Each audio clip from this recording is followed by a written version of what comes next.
What's good, people? This is Sam O'Reilly from the Fight Talk podcast in association with Round 8. Obviously, me and James delighted today to be joined by Lucien Reid. How are you, mate? I'm good, thanks, mate. You guys alright? We're good. Yeah, very well, Lucien. I wanted to sort of start back at the beginning, mate. How did you get into boxing? Obviously, we know about your pro career, amateur career, but let's go right back. How did you get into the sport? Got into boxing due to the fact that my brother Boston Reid, he was having a fight on the street, and to be honest, I wasn't helping him because I was a bit scared at the time. Didn't have a clue how to fight. My dad come out and my brother wasn't throwing any punches, so he said we need to learn how to fight because we lived in quite a rough area of Hackney, so we did need to learn how to fight, and it worked. When did you sort of realise that, you wanted to pursue an amateur career and just actually get into... Because it's one thing learning to defend yourself, in a tough area, but when did you realise you wanted to compete? I really wanted to compete. To be honest, the last 3 to 4 years of my amateur career is when I really took it serious. Because I never used to run, I never used to train hard. But for some reason, I just took it serious for 1 year, and I got to the national finals. I got beat by the GB boy by 1 point. I realised I was actually a decent little fighter. So then I took it serious, started winning the ABAs, got to the ABAs finals and things like that. So it was alright. Mate, for a couple of well-known amateur clubs, Wrexham and then West Ham, Haby. And like you said, mentioned already, you touched on a really successful amateur career. You didn't make Team GB, unfortunately. What was it like for yourself as an amateur at that point? You didn't make that. What was your thoughts on that? Didn't make GB due to the fact that, to be honest, they didn't let anyone in really from London. The only person they let in was Chris Congo at the time, and obviously he's a great fighter, he's an unbelievable fighter. But there was some fighters on there that should have been let on. He wasn't, and to be honest, the London boys that wasn't let on didn't have a clue why. As soon as I found out I wasn't on the GB, I thought, you know what, I can't do this no more because I've got a little son, I've got a boy at Hudson who I need to provide for, so I need to take up a career of fighting. Did you? So you knew from then you was going to turn pro. There was no other option for you. You wanted to make it. As soon as I got told no. Yeah, no other. You didn't think about going to get a 9 to 5 job, nothing like that. To be honest, I've had a 9 to 5 job for 2 years as a pro. Worked my arse off every day. Come home, go to the gym, and it was just killing me after a while because the training to be a pro fighter and a true contender, you have to train extremely hard. So doing that was so I'm lucky enough. I've got great sponsors now, as in Power Day. I've got a great food sponsor now, like Lions Den, they're unbelievable. So everyone's sorting me out now. When you did turn a pro, you was probably most well known for having your trainer Peter Sims down in Essex. How did that come about with Peter Sims? Why Peter Sims? Why Peter Sims? To be honest, Peter Sims, I've heard about him through various other trainers. Everyone was telling me he's a great connect to get in with like the top guys because he's a very well-known trainer as well, and he's a very tough trainer. So I spoke to Peter, me and him straight away. I think he made me spar the first day I come down, and he was happy straight with what he saw. Wanted to sign me there and then. Sent a video of me to Eddie Hearn at the time, who I was about to sign with, and Eddie Hearn said, "Yeah, I want to sign him straight away." So it was perfect.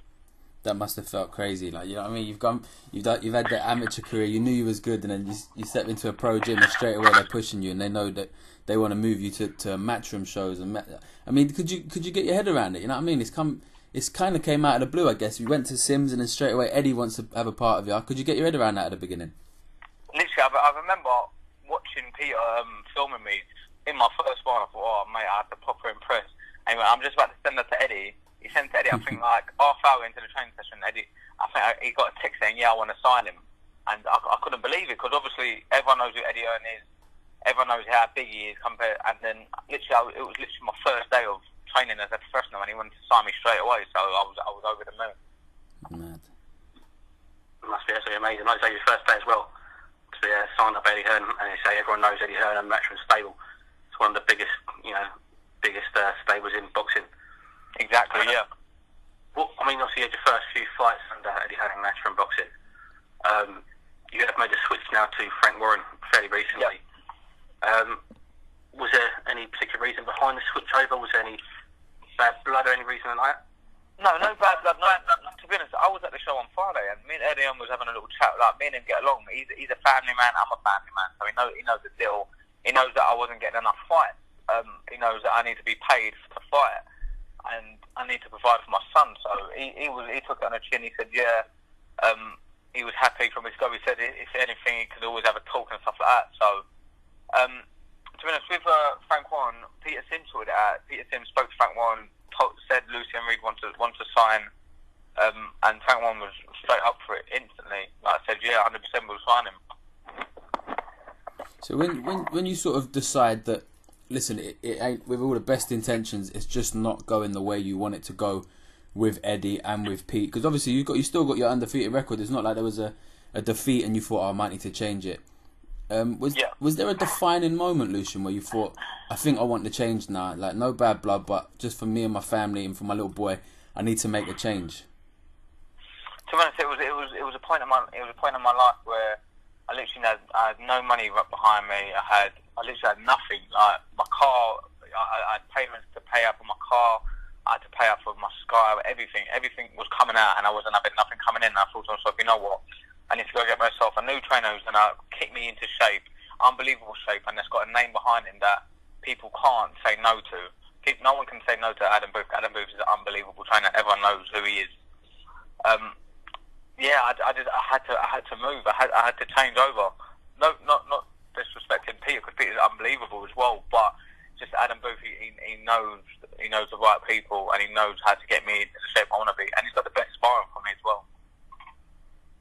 You sort of touched there already. I was going to ask you next about the sparring and things like that. I mean, the gym itself is just incredible. It's ridiculous. It's ridiculous, that gym, man. You see you boys in there working, and the names, and not only the names but the graft you boys are putting in is crazy. It must be mad to be part of a gym like that. Mate, we're doing like 15 rounds on a bag, and that's including the leg circuit. And you've got people like Andy Lee by your side, Billy Joe Saunders by your side, Richard Towers, like Josh Kelly's an unbelievable prospect, Charlie Edwards, Ryan Burnett, and everyone. If you come to the gym, all you hear is people just shouting, going nuts on the bag. It's like everyone's working as hard as they can, and like Billy Joe Saunders is trying to keep up with us super bantamweights. So when you next see him, he's gonna be so fast and have the unbelievable fitness. What's it like in the gym with that? It's a big mixture of youth and experience, like you say, Andy Lee, Billy Joe, Richard Towers, and then on the other side you've got yourself, Charlie, you've got Mitchell, you've got Jez, Ryan. What's it like? You've got a good mix there that you've had experience. Yeah, we've got a great mix. To be honest, I call us the young guns. Us the younger guns, we'll always look to the older lot for like more like advice and stuff like that.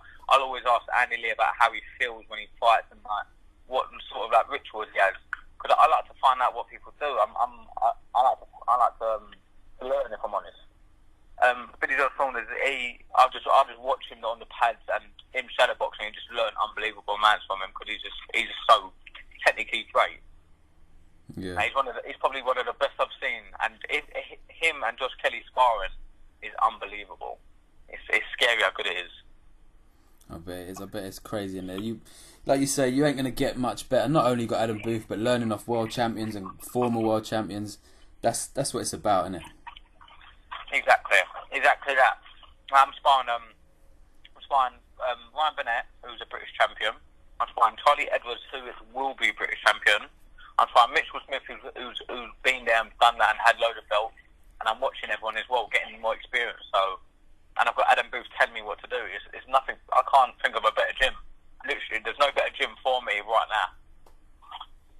You mentioned there about you like to learn off your Andy Lee or his rituals, I think that. There was one question I was going to ask yourself. Have you got any rituals yourself? Any superstitions that you do before or pre-fight?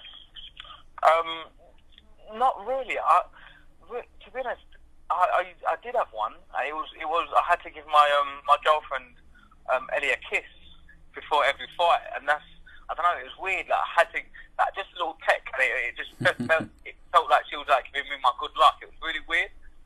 But to be honest, I try not to look into that as much, because if something don't go right, say you're fighting a ball and you ain't got what you need, then obviously it can go wrong. Yeah, of course. let's look at your next fight. Obviously, it was due to be on the 6th of May. And the whole show's been now moved to the 20th, the Copper Box show, headlined by Gervonta Davis. I mean, that's quality, innit? What's it like being part of these shows as well? Now with the BT, obviously you and I met at the BT and Box Nation sort of big, the way the launch of their platform as such. What's it like being part of that? No, at first, when I first turned pro, I didn't know what to expect, and I was on the O2 shows, but I was always on like really early. So to be honest, I boxed at your corner, I got a better reception than when I boxed at O2 because it's so big. So I'm looking forward to going back to like a big arena, but it's where I'll have more fans. My name will be more known, and I'll have a much better crowd cheering me on. And plus, I'll be later on in the bill, so I need to get more used to it. So when I do start fighting for titles, because watching a few people on a weekend, I will be fighting for titles, and I'll be knocking people out for the titles, if I'm honest. But no, I'm looking forward to getting back on that big platform because that's where I deserve to be. I've done the amateurs, I've done everything I could in the amateurs. I deserve to be where I am. So in Cockbox, you've been to the Cockbox before, couple of fights ago you was there, so you know the place well, and like Sam said there, Gervonta Davis headlining it, Floyd Mayweather and Fold, Leon Walsh, Pickford Morgan, and the Bills is another level. In respect to just the card itself, regardless of where it is, if it's on TV or what's it like being part of that show with them names on that bill? I'm trying not to look into it because I know for a fact Floyd Mayweather will be there watching. I know that the whole world will be watching that BT Sports. Everyone's going to sign into BT Sports for that. But I'm just trying to focus on myself, if I'm honest, because I know when I do perform and with the right technique what Adam's teaching me, I'm going to outshine everyone on that show. Even Gervonta Davis, if I'm honest, because I'm learning so much in the gym, it's unbelievable. And the sparring I'm getting, no one's physically going to be able to catch me, if I'm honest. It's a show I think that is going to get a lot of eyes, and it's going to be a quality show, and to be part of it, it's going to be brilliant. What I wanted to touch on, we always ask for questions. Now, someone asked me to ask you about Josh Kennedy, right? Why it didn't happen. There was, rumours and stuff. First of all, from out of your mouth, why did a Josh Kennedy fight not happen? Josh Kennedy fight didn't happen because I got offered a fight during me and Pete splitting up, and to be honest, when I got offered a fight, I think I had two to one sessions with Adam Booth, and I've told everyone this from months ago. I had to work on 3 weeks alone just on the jab with Adam Booth, so I was nowhere near ready to do a fight. Bearing in mind, it was a 10-rounder, and he kept going on as if he was giving me $4 grand, like it's such a big thing. Like I know he's who's his promoter again? He's with Goodwin. Steve Goodwin fighter. So obviously, like they're not used to that sort of like money, but like I'm not saying it's a bad thing, but like $4 grand isn't really much for a 10-rounder. For English title eliminator against, he's a good fighter. Like he showed it on the weekend. He got put down, but he showed he's a good fighter on the weekend. But to be honest, I wasn't ready to go in there after having a 6-month break, only ever doing 4 rounders, only ever doing 1 4-rounder because I've always knocked everyone out in the first 1 or 2 rounds. But don't worry, I've said to everyone, as soon as I have two or 3 more fights, because obviously come May the 20th, I will have had 11 months out of the ring due to like hand injuries and stuff like that. As soon as I have a few more fights, I'm going to come and call him out again. I mean, let's get it on because I see so many weaknesses there on the weekend. It was a joke. Did you see it last night? Was you down there, or did you just see people? I wasn't down there, but I had someone from Steve Goodwin, from his own camp, videoing it for me, telling me everything about it. So it was good. Yeah, I was there. To be honest, it's the first time I've seen him box from ringside. Like it's the first time I've been. And as you say, it was a 10-rounder. And Michael Ramablatz is a tough guy, but he's 115 and he'd lost 15. Yeah, I know, that's what I've seen. He's lost 15, and I didn't realise how many he's lost. Yeah, and the thing, I've got to be honest, with he's now with Oliver Harrison, obviously, Murray's trainer, and Ramablatz looked good. And as you say, he dropped Kennedy. Kennedy did show good heart. But listen, there's timings to fights, and he's a prospect as well as you're a prospect. I think, like you say, you build it, you let it go, and it'll be a bigger fight down the line. Yeah, I think he was begging for a payday. I'm sure if he had won, he would have got his biggest payday of $6 grand. So I'm sure that's why he wanted to do it. But I mean, I'm not taking away from Josh Kennedy. He's a great fighter. I've known him from the amateurs. Like he always used to wear the skirts, so I've always known him like that, and he's always been a good weekend against someone who's not really a puncher and who's lost a lot of fights. So compared to me, I'm like a pit bull when I get in that ring. I'll take him out. I'm looking forward to it. You sort of also briefly touched on you've been out of the ring for a little while. Like you say, 11 months to come your next fight. You've mentioned already hand injuries, etc. How frustrating is that for you to be out of the ring for nearly a year? No, I had a few hand injuries at the start, but then, to be honest, I'm not. That's one of the reasons why I moved as well, because I wasn't active at all. I'm happy now that Frank Warren's got this new deal, because I straight away got a show, and I've been told I'm going to be fighting every 6 weeks, so I'll be ready to fight for titles. But it was unbelievably frustrating. I honestly was going to give up boxing. Everyone was telling me not to, but obviously I've got a little boy and a family I need to provide for. I need to pay for stuff. But I'm lucky that I've got a good girlfriend behind me that's told me that you need to stick to it, because she knows how good I am. She's known me from the amateurs. Me and her, we've grown up together, so she knows about boxing probably more than most people do. Yeah, it's like you say, you've been part of boxing for so long. It would have been a shame, wouldn't it, to give it up? And so now you've got your head right, and you've got the injuries right, and you've got the promoter and the trainer. Everything feels right. Yes, exactly that. Do you have any added pressure having your son? I know you got your boy. I think you had him when you were 19. I think. Yeah, 19 years old. Same here, mate. I had my boy when I was 19. So it gives you that bit of pressure. Like you're a young man trying to follow your own dreams, but there's also another little boy who looks up to you for everything. Does that spur you on? Does that ever scare you? It spurs me on. You know what? When I wanted to give up boxing, I always had thoughts of it, and I've always wanted to go back to work, but I've never been wanting to be one of them dads for my boy, because my boy is sporty as anything. He's more sporty than anyone I've ever seen in my family, and we're all sporty family. Yeah. I want him to say to people like, what does your daddy do for a living? Oh, my daddy's a professional boxer.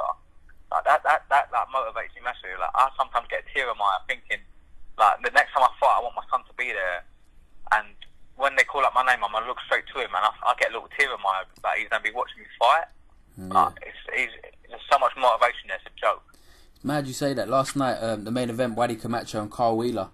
And Carl Wheeler's boy, you could see him a couple of rows back, and Carl, he didn't get the result, but his boy was in the ring with him after, and that pride thing, you know what I mean? You can't buy that, the way your boy looks up at you.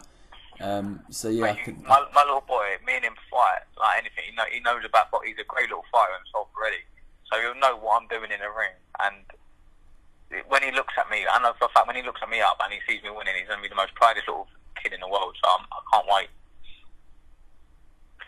As a parent with been in the sport, how important is it that your boy knows about the sport? Obviously, if he didn't know nothing, obviously, if he watches your fight, he's thinking, you could be getting hurt.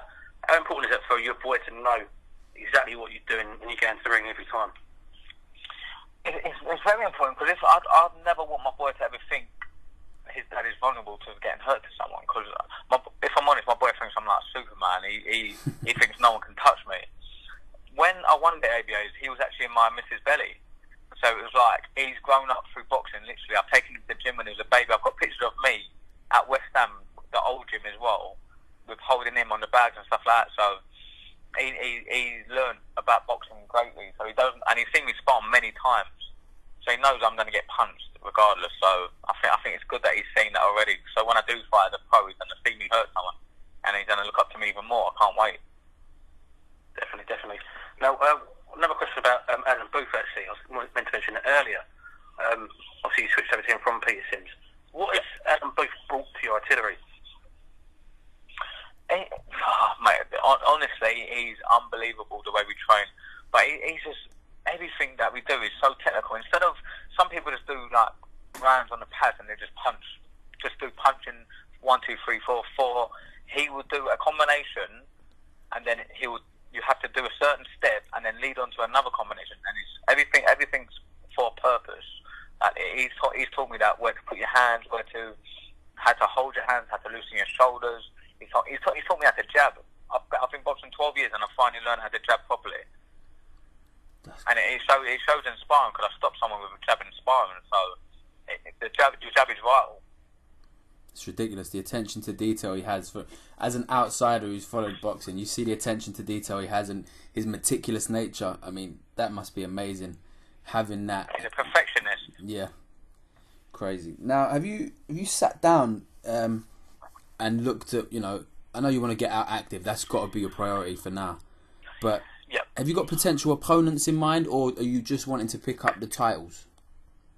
If I'm honest, right now, for a year, because obviously I've had a long time out, and if you look at my record beforehand as well, I've boxed nearly every 4 to 5 months, so I've never boxed regularly enough.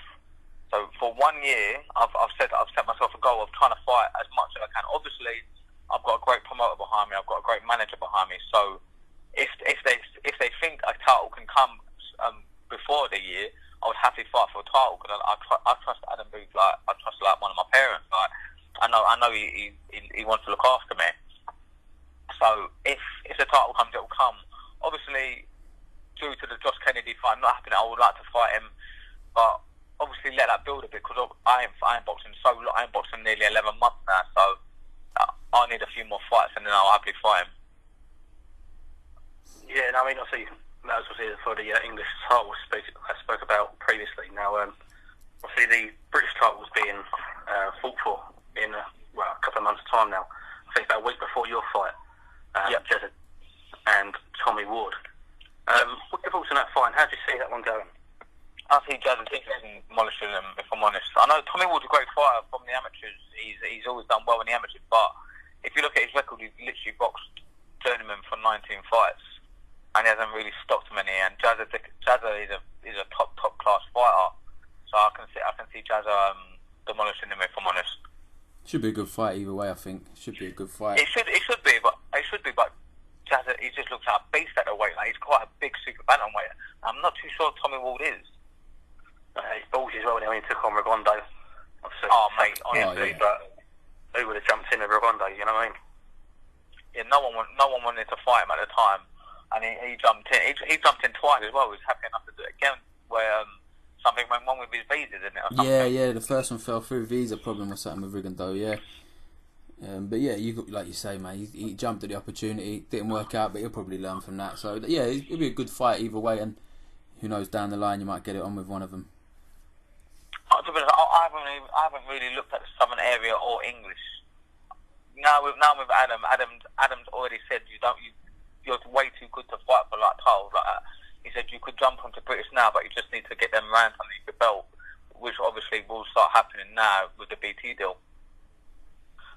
That's it. And just finally from me, Lucien, I just wanted to get your opinions on, as you're sort of training with Billy Joe Saunders most of the time.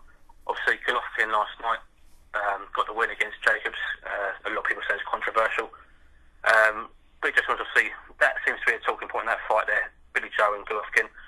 What's your thoughts on that fight? My thoughts are, as in on Billy Joe and Golovkin? Yeah. My thoughts are I'd rather Billy Joe fight Golovkin than Jacobs, because Jacobs is a technician fighter. You can tell he's a smart fighter. I'm not saying that Golovkin's not, but Golovkin is gun happy. He knows how powerful he is. And if I'm watching Billy Joe spar, he spars. Not being funny, he's not in fighting shape at all at the moment, and he's taking people. He's picking people's heads off. So I think with Golovkin, he shows vulnerability with Kell Brook, and Kell Brook's a lot lighter, and he can't punch anywhere near as hard as what their weight can. And Billy Joe he's a very technical, excellent fighter. So I think Billy Joe, if he lasts, I think if Billy Joe gets out of the 6th round, he will win the fight. One thing that fight did show last night is he ain't invincible like some people tend to think. You know what I mean? Game plans can beat anyone. Like, I believe that if you've got your game right and you've got the tools to implement them, then you can beat anyone. So I think Billy Joe and Golovkin is a great fight. And imagine Adam Booth in Billy Joe's corner telling him exactly what to do, knowing that Adam Booth is a perfectionist, so he'll make sure every shot is perfect. Mate, I still look back at the David Hay value Evan Groves against the Gale, and you look at the game plan that the boys boxed to at the time under Adam. Yeah. It can be done, and I think if there's anyone to do it, I think Adam could mastermind the right game plan, and Billy Joe could implement it. So I hope it happens. I really do. I think I heard Adam Booth's name mentioned more in the build-up to David A's last fight than I heard Shane McGuigan. I kept hearing, David A's never been as good since he's left Adam Booth, things like that. So I thought, it made me feel good knowing that I'm with that sort of trainer. Yeah, it's amazing, mate. And I think we'll go from strength to strength. We look forward to seeing you on that big stage, mate. May the 20th, Copper Box. I'm sure the place is going to be buzzing, mate. So, listen, we've taken up enough of your time. Thank you very much for coming onto the Fight Talk podcast. Lovely, mate. I appreciate it. Thank you for having me on, guys. Thank you very much. Thanks, Lucien. Good evening, good afternoon, good morning. It's me. I've been substituted in. I decided to introduce myself this time so you can get used to my accent and realise that I always jump on the bandwagon at the end of the podcast. How you doing, Sam? I'm alright, mate. I'm alright. Some people know you by this now. We had this last night, didn't we? Someone was asking. Someone actually said that you're the guy that jumps on the end of the podcast. It's amazing. We're famous. You're famous. You made it. That's how I signed the autograph. The guy that jumps on the end of the podcast. I like it. If you're listening now, Sean, we love you, mate, and you made his day. Yes. yes. Where do we start? What a weekend of boxing, man. Every Friday, Saturday, Friday everywhere, Saturday everywhere. It's just so much boxing. Where are we going to start? Non-stop. Why don't we start Friday night, mate? You can tell us about MTK's first show. I wasn't there. I was on a flight home. But I know you were in Brentwood. Brentwood, yep. Not Brentford, like you said. It's all the same to you, and it's down south. It's all the same. Exactly. How was it, mate? How was the show? Yeah, it was good. It was good. Listen, for the first show that they've done, Lee was involved, and he's a guy. If you know boxing around Essex and stuff, everyone knows him. He's a really good bloke, and it was his first sort of stab at the pro game. And I thought he was stressed. He was walking around stressed as anything. One fight fell out, but it was a good 9-fight card with some really good fights, some competitive fights, some good decent names with good followings. So they sold some tickets. Paulie Upton, Matt McCarthy was on the card, Mikey Saki. There were some good boys with good followings, as I say. And for me, the fight of the night, well, there was 2 fight of the nights. My mate Idris Hill, he took a fight with a prospect that is well thought of. Sohail Ahmed has had an unfortunate end. He won the first 2 rounds, and I think Ahmed was coming back into it a little bit, but there was a big clash of heads that opened a little cut, and then ID thinks it was an elbow. It could have been an elbow or a head that opened a massive gash over his left eye, and the fight was off instantly. And it was in the 3rd round, obviously, so technical draw. I seen a picture of that cut. That cut looked fucking nuts, mate. Straight away, when you know, the blood everywhere, the hole in his face. It was a bad, and I think it was the right decision. Bit gutting for him, but at the same time, I wouldn't have liked to have seen him box on with that cut. Not only for his own health and getting worse, but it would have started to make a difference with his vision and stuff. And he was looking really good. ID, new trainer Alec Wilkie, new gym, the Lansbury, with some good boys. It was good to see him back in there. So yeah. Let me pose this question, mate. If you're going to get cut in the 3rd round of a fight, you want to get cut in the 3rd round of a 4-round fight, don't you? You don't want to get cut in the 3rd round of a 12-rounder. So I understand, obviously, you don't want to box on. You don't want to see guys box on. And I know the decision was taken out of their hands, but if you're in his corner and you know there's only a round and a half left. It was a 6-rounder, actually. Oh, I thought it was a 4. Sorry, my bad. ID was a 6, yeah, no, it was a 6-rounder. So there was, over half, at the beginning of the 3rd round, there's over half the fight to go.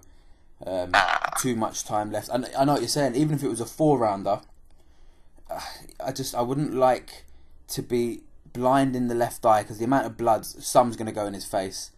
And it's also a distraction, isn't it? So even if it is a 4-rounder, I'm not convinced you want to be going to the judges' scorecard with a whole nother round to go, 5 minutes around 5 minutes with your eye like that. So I think when a cut's that bad, the decision's made, isn't it? Really. It was massive. If anyone's not seen it, you can catch it. It's floating about Twitter. I know James shared it. It's a fucking enormous cut. Yeah. I was going to rest like a pencil in there or something. Just for safekeeping. It's huge. Yeah, and you know what the thing with ID though, obviously I did a post fight with him after, and he's walking around getting pictures. He actually met my kids and missus, did pictures. He's the nicest guy in the world. Top guy. And he didn't care. He's like, well, he did. He was gutted. He wanted to win and believes he would have won the fight. But he just walking around like nothing had happened. You know what I mean? Pictures with people, just literally a good bloke. So it was a sad end to that fight. And then obviously which was the main event of the night, was Nick Genman and Taylin Jones. That fight, man, it was a bit of a shock in one way. You know, Tay's a young prospect I like him a lot. Not only is he a good lad in the ring, he's a great lad outside the ring. And Nick Genman had the experience on him. Maybe was too much too soon for Tay. Believed in himself, has massive support. And he got dropped in the first and then dropped in the second. And then he had a bit of success as the fight went on. He got cut, but he also then cut Genman back. And he had his moments in the fight. It was by no means a sort of one-sided mauling or anything like that. And then what went wrong? What went wrong for Tay? Because we've seen him before, and he's very rangy. He's got them big long levers, and he normally uses them well. Keeps his distance. What do you think tactically was the difference? Looking at it, I think it was more how good Genman was than how bad Tay was. Tay's put out that he put it on his personal Facebook that he feels he was below par and he wasn't good and he let people down, which he certainly didn't. But I know he can box better than that, as everyone does. As he has held his hands up and said he is better than that. But Genman, I don't want to take anything away from him. Nick Genman I thought he was very good. He was aggressive. He was in Tay's face, and he made it a bit of a dogfight. And I don't think Tay has kind of had it to that extent before. His last fight that you and I were at, the Ashley Bailey Dummett's fight, was a good fight. Good fight. And yeah, Dummett's brought it to him, but I think Genman was probably stronger, and probably hit a little harder. And Tay got caught, and then he was shocked, and then he tried to come back. And listen, it was in his hometown. Brentwood is down the road from him. His main sponsor is based in Brentwood, so he had a lot of tickets there, a lot of people. So he was maybe he could have got back behind the jab, but Genman was at that point and took over control. So when he did get dropped again in the fourth or fifth, I believe, Tay, and the ref, I believe, rightfully called it off. There was not much point of going on any further for him to have the risk to take any more big shots. The fight was gone at that point. So yeah, a disappointing night for Tay. But listen, he's such a young man. He's going to come again. He's a good lad, and he trains with good people. His dad's in his corner, and everyone knows Tay, and he's a hard worker. And I'm sure he'll put it right, and he'll come back better. Yeah, still young, very young, and he's got the physicality. If you can state it that way, he's got the physicality and the attributes to be very, very tricky if he walks on the outside. Like we said, those big long arms, and he brings those big looping hooks into the body, which is obviously going to do damage as well. So yeah, he'll definitely come again, and he's a cracking guy, so definitely don't have your head down. It sounds like it was a good fight. Yeah, brilliant fight. Hopefully he might take a bit of time off, I don't know, I'm sure he will assess what went wrong and come again. Last night, let's go on to last night. That's where we were. There's so much happened last night. Woo! What a night. Bethnal Bedlam. It was fucking bedlam. It was, what a show that was. 3 title fights at the end of the night. A lot of good action at the start of the night. Where do we start? Mate. Right, boys on the card who got victories. Linus Shadofia looked good, got his man out of there. Looked very good, yeah. Dan Keenan got a victory. Got his fifth victory. I thought he made it a little bit harder than it had to be. It scared me a little. Dan did. Yeah, but got grinded the victory out, and that was a kind of birthday victory for him. So congrats on that. Ramez Mahmood, lovely young boy, busted up his hand in the first round, but still got the victory. I know you love. We should probably touch on Ramez's nickname because you've not shut up about it all day. It's a great nickname. So his day job, he's a maths teacher, and he's a boxer. So he came up with the Math Magician. That's brilliant. It's class. The Math Magician. Yes, and I was telling you, and you go, no. It's the mathematician. I said, it fucking ain't, man. I'm telling you, it's the Math Magician. I seen he put something. You showed me the picture. He put it on his Facebook, the Math Magician, and he was asking people about it. And Kevin Campion just put on, "I like the teacher." Yeah, me too. That works as well. It's factual. I like that. Is that a polite way of saying it's fucking shit, mate? It's crap. No, I like. Listen, man, the Math Magician. I like it. I think it's unique. Right? There ain't been anyone else called the Math Magician, is there? Never again. And his hand was busted up. I thought he fought quite well. He was picking some nice shots. So yeah, good victory for him as well. Definitely. Jack Hughes. Who were the other state of mind fitness boys? Hammersmith. Before we come on to the main one, you know, the title fight, there was a couple of other boys on the card. They went 5-0 on the night, actually. Yeah, Felix Curtis. Curtis Felix. Curtis Felix. Yeah, he got a win. Yeah. Dwayne Grant, I think his name was. Dwayne Grant got a victory as well. Yeah. Yeah, so the gym will be very happy with that, going 5-0. Yeah, big night for them. Good night for them. Ollie Pattinson fought on the card, got a win. Yeah, not the best fight, but it's one of these fights where you kind of both guys sort of nullified each other a little bit, you know, and it felt a little bit to me like that fight was dragging on, but he managed to dig deep and do enough to get the win. So yeah, definitely. That's all you can ask. Sometimes you'll have opponents, won't you, where they make it extremely hard for you. Yeah. Jez Smith fought on the card. Jez Smith fought on the undercard. Yeah, Jez Smith looked alright. He was picking some nice shots, Jez Smith, and then other times he was moving quite well. He was ducking and diving, staying out of the way of the other guy's shots. So no, Jez looked alright. Yeah, definitely. He's a guy he's got potential. Obviously, his brother is more known for his potential. Yeah. But he trains with some great guys, Jez Smith. So I'm sure he's only going to get better and better. Let's move on to the title fights. Oh mate. The first one. Jesus. Mate, John O'Donnell and Eric Ochieng. John O'Donnell's my favourite boxer in the world, mate. I don't give a fuck. Are we allowed to say that? I don't care, man. What are you going to do? Kick me off the website? Well, probably not now. John O'Donnell. We were talking to him before, and he literally looked like he wasn't even fighting. He was the most relaxed dude in the whole venue. It's insane. I mean, he's a fighter. There's no two ways about it. He's a fighter, and it's what he does. And he's just so chill. He's just such a lovely bloke as well. He's such a good mover, mate, in the ring. I didn't know. His footwork is tremendous. Rumour is he's going to be on Dancing with the Stars or one of those dances. His feet are exceptional. So good. Switching stance, swooping down under shots, just doing whatever he wanted, working on the back foot. I thought he looked really good. I thought Ochieng, you actually said it better than I did last night. Ochieng looked really up for it last night, and I think he put he's not won in his last 3. I think he put a couple of shaky results behind him, and he really turned up last night, but I can't really make an excuse for him winning by the margin they gave. No.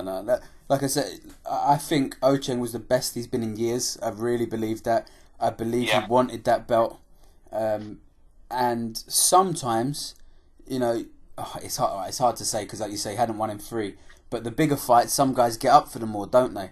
And I believe that was the case last night. Eric Ochieng, I thought, was excellent. I scored him around 3 or 4. I gave him 3 or 4 of the rounds out of the 10.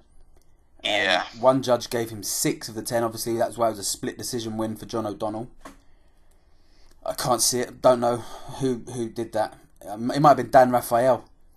Fucking Dan Raphael. Oh, God. We'll come on to him. Dan Raphael. But John O'Donnell. What a fight. That was a great fight. You love John O'Donnell to bits, and he's a great guy. And now he was Southern area, gave that up. Obviously, fought English. Now surely he's got to fight for the British. I don't know if Bradley Skeet will fight him. No. I don't think he will. I think Skeet will fight Singleton, and then he'll move on, and he'll give it up. I don't think he'll end up fighting him. But I know John wants that fight. John is hungry to fight Bradley Skeet. He is. Fair play to him and Barry for the work they've done. Yeah. And he was in great shape and good form, and a very well-deserved victory for John O'Donnell, in my opinion. Yep, same. Great fight, though. Then we had Josh Kennedy fought Michael Rambalasata. That's the boy. That's easy for you to say. Ramabalatsa. I've been trying to practice that for 2.5 I think it hours. sounds better in Scottish, to be honest. Rambalasata. Rambalatsa. Yeah, that's the boy. Mike. We Mike. Ramabalatsa. Ramabalatsa. That's it. Dude, that was a fight, man. It was kind of similar for me in a one way that he probably boxed as well as he ever has done. Yeah. Ramabalatsa came into that fight with a 15-15 record. He trains with Oliver Harrison, obviously Martin Murray's coach up in Manchester, and I thought he was brilliant. I thought he won the fight. I thought he won the fight by a couple of points. I was actually quite shocked. And it looked to me as though Josh was a little bit shocked as well when the result was read out, because some of these scores were wide. Ian John Lewis and I think Say No More had the fight by like a good few rounds, considering Ramabalatsa knocked him down once, maybe twice. Yeah, I think it was once. It was once he was definitely on his arse, definitely, and then once may or not have been given. I can't remember, but it was 100%. It was definitely a knockdown, and I also thought he landed the cleaner shots. Kennedy's a good boxer. You know, he's technically good. Yeah. And obviously we just spoke to Lucien before you came on. Kennedy had wanted to fight Lucien before. Yeah. And it didn't happen. Lucien had been training with Booth for less than a month, and they wanted to fight. That was what he was saying. And Kennedy, you know, their paths may cross. I think he got away with one last night, Kennedy, to get a victory in a fight. I can't say he clearly lost, because some rounds were subjective, I guess is the correct term to use. Yeah, But it was. he didn't win it. Not for me. I can't make an excuse for him winning it. But what we should say is big shout out to Kennedy's brother, who was fucking so stressed out at ringside, man. He was really feeling it, and you could tell he was relieved. He was getting stressed out watching it in the front row. I think that was his brother. Yeah, he lived every single second of that fight. He was throwing every punch, just not as technically correct. That's one way to Good put fight. it. Yeah. Good fight. And then the main event, Wadi Camacho, Carl Wheeler. Didn't disappoint, did it? It had me almost in the same way I was reacting to Chisora White. Obviously, it wasn't as insane as Chisora White. Not much has been recently, but some points, like towards the end of the fight, the first couple of rounds were quite tentative. Wadi was using the jab, using his boxing, using his footwork, and Wheeler was kind of struggling to land. But those last couple of rounds were just nuts. I think we were, if anybody took pictures of us sitting at ringside, we were like clinging on to each other. A couple of fucking lovers holding on to each other, freaking out in the first row. Yeah. What a fight that was at the end. That was nuts. I mean, we said it, that Camacho needed to make it a technical boxing match, didn't he? Yeah. And when he did, I think he looked probably a bit better than Carl did. But Carl's heart is ridiculous. It's immeasurable, isn't it? I mean, Yeah. he took some bombs and then he just put his hands down and just grimaced like, come on, bring it. And then he started landing some of his own, had some success. Wadi got knocked across the ring once or twice. Oh, mate, unbelievable. It was such a good fight, and you could tell both guys were so up for it as well, which obviously makes a difference. You could tell even when they were doing their post fight, Camacho was just so happy. You know, I think he obviously feels like he was dealt a short straw after that Chamberlain defeat. So I think he was just delighted to get back what he thought should still have been his belt.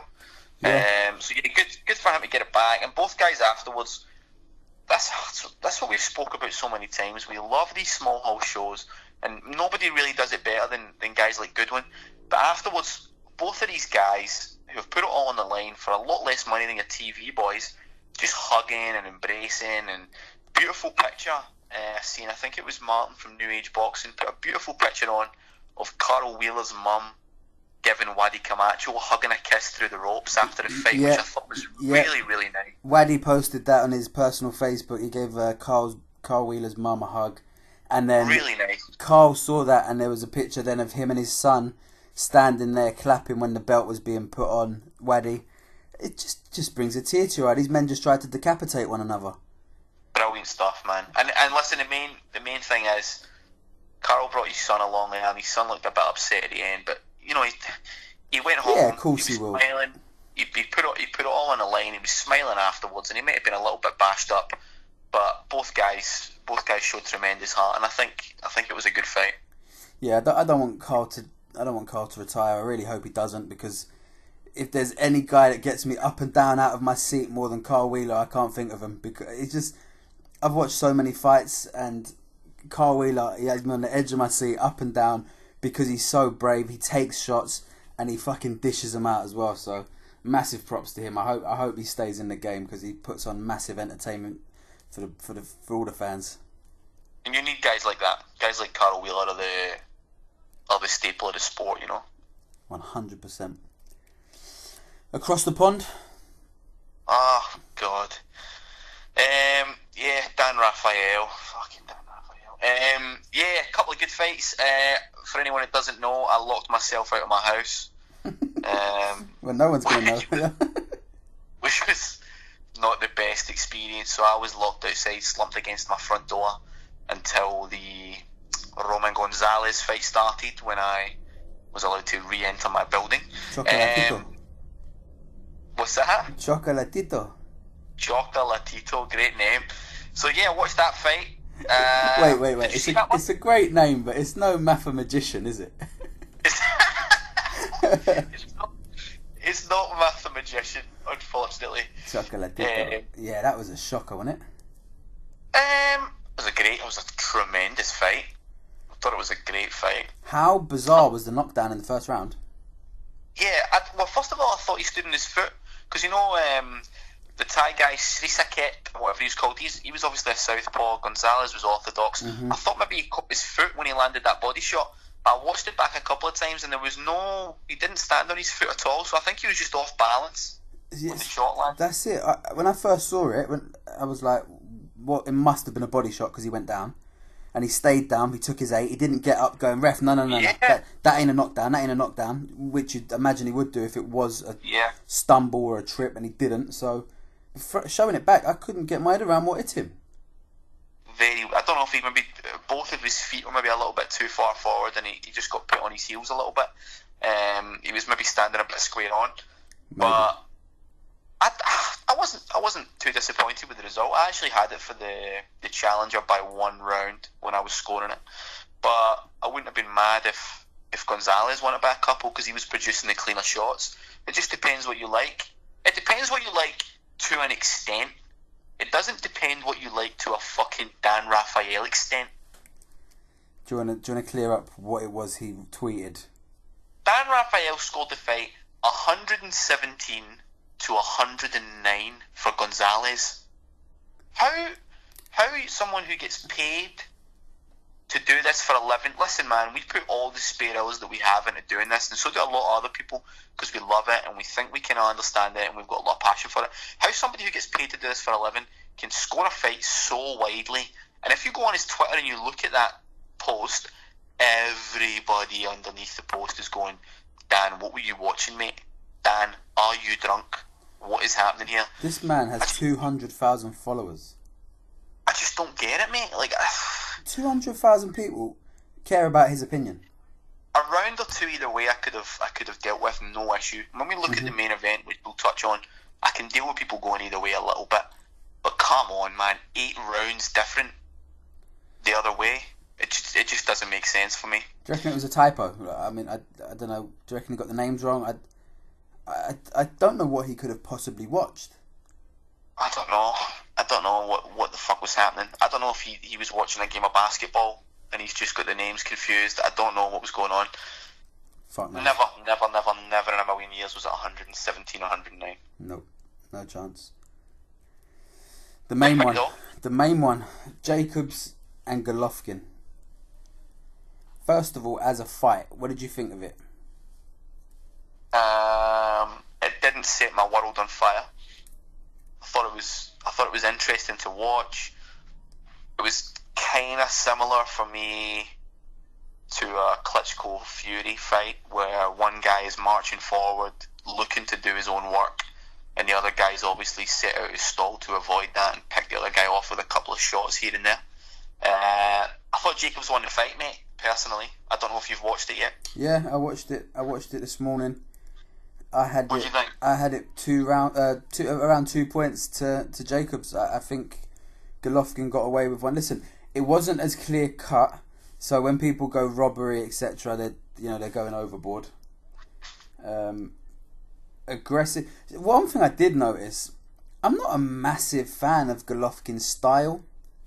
You know, some guys are pretty to watch. You know what I mean?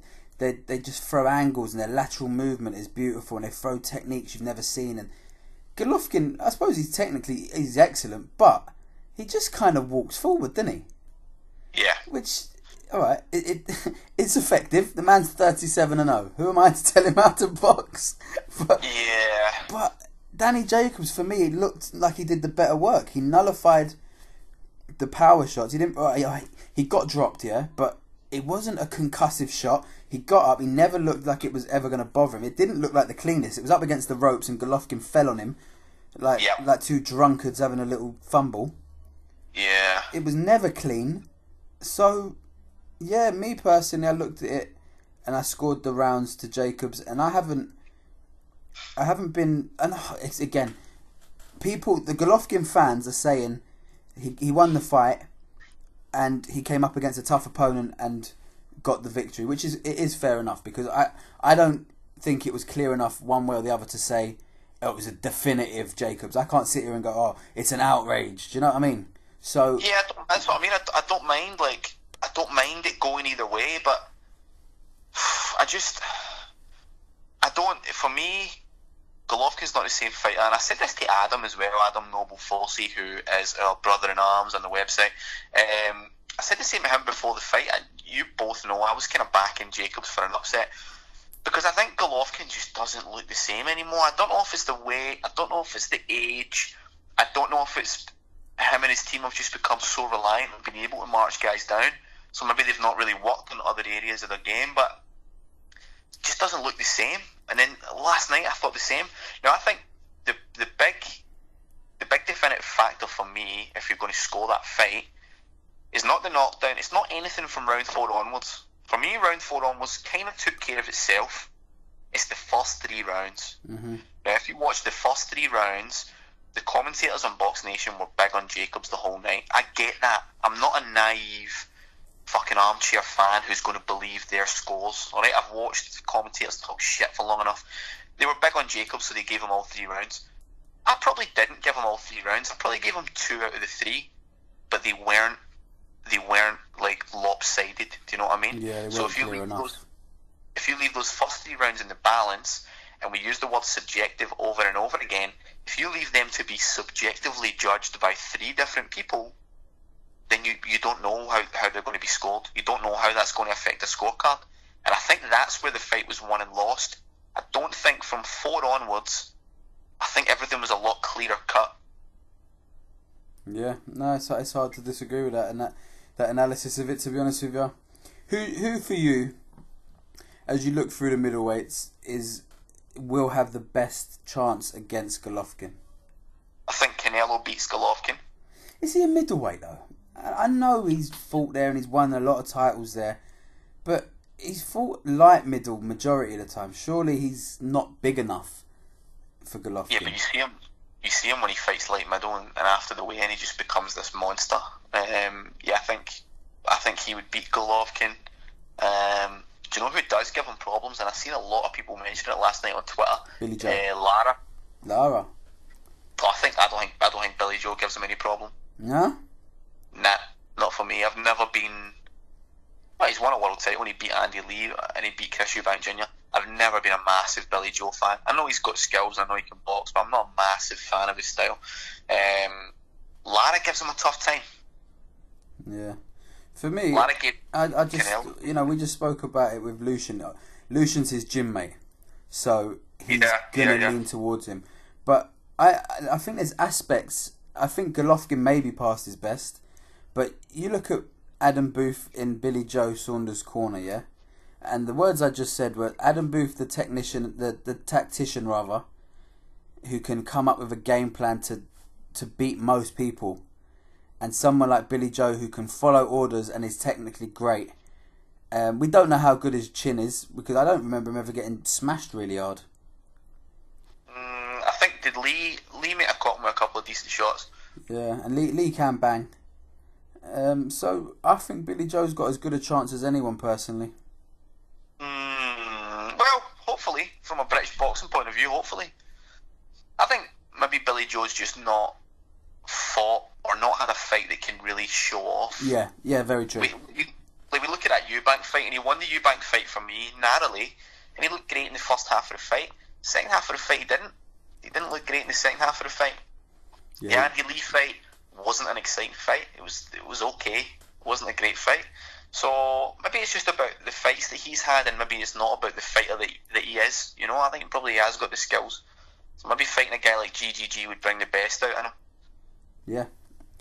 Yep, time will tell. If that fight gets made, I think it's the fight I think it happens next. Billy Joe holds a world title. Golovkin wants them all. Makes sense, doesn't it? It does make sense. Yeah, it makes sense. But for the record, I had Jacobs winning that fight. I wouldn't be mad if Jacobs gets a rematch. I wouldn't be mad if Canelo happens, and I wouldn't be mad if Billy Joe happens. There's a lot of options there, I think. And I think any one of those three fights would be a good fight. But for me, Golovkin is not unbeatable. I think he proved it last night. There's ways to beat him. And if it's done correctly, and if the game plan is right, and you can take his big shots, then you've got as good a chance as any. Big time. Right, let's wrap it up. We've been on for a long time, nearly an hour now. I'm bored of you, to be honest with you. Well, not just you. I had Lucien and James on, but obviously half an hour with yourself is... I'm only joking. It's always lovely to talk to you. It's always lovely. Listen, man, 5 minutes for myself is more than enough. You can ask my girlfriend. But yeah, no, I'm far less interested in those two guys. Pleasure talking to you, mate. Anybody that's listening, listen up for this Glaswegian announcement. Fighttalk.net. Check it out. We're updating stuff on there every single day. Share it about. Have a look on the site, and be sure to check out the articles, the interviews, the podcasts, and hopefully soon some merchandise. Everything he just said.